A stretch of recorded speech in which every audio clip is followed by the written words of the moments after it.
If the wedding didn't kill everyone, Lydia Lipin might have to do it herself.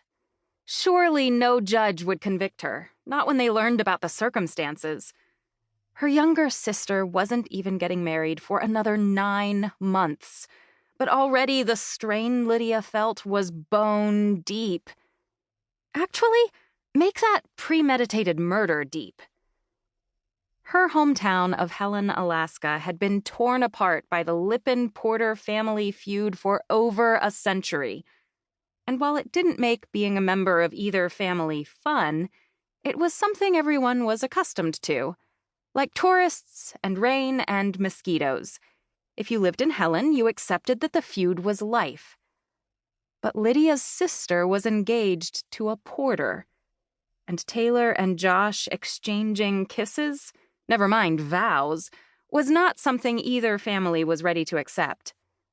Lydia wasn't sure how the planned nuptials hadn't exploded into true violence yet, although, to be fair to both families' ingenuity, it had come close.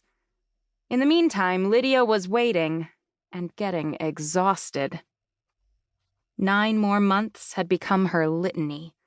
9 more months before the happy, troublemaking couple said, "I do."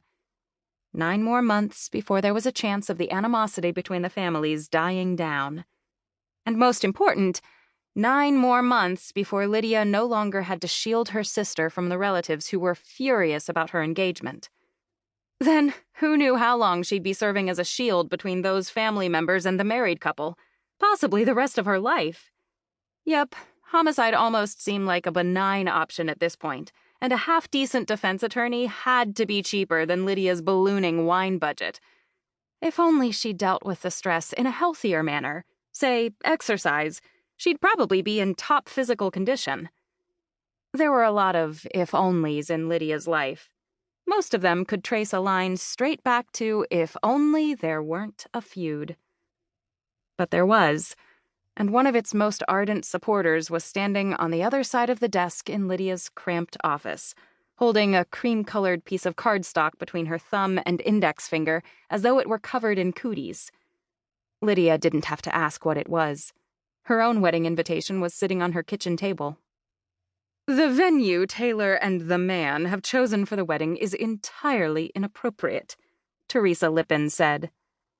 Taylor and the man was how her grandmother had taken to referring to her sister and Josh.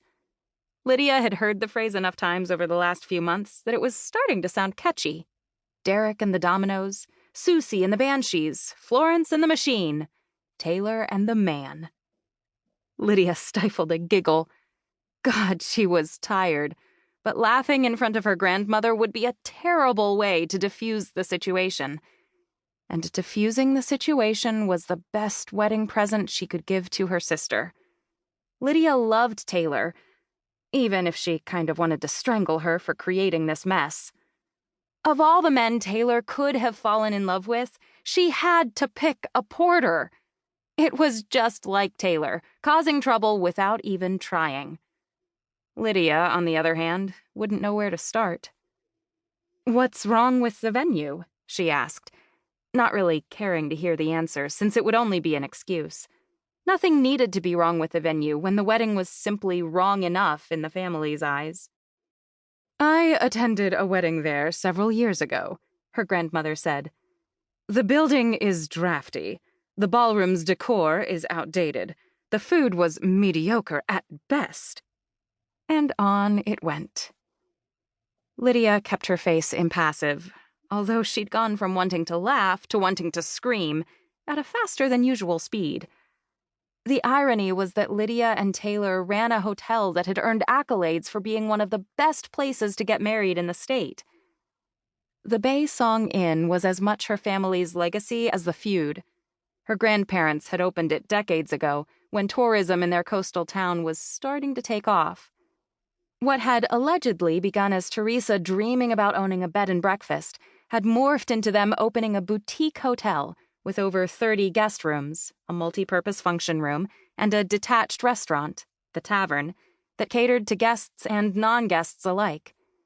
Never let it be said that her grandmother didn't dream big.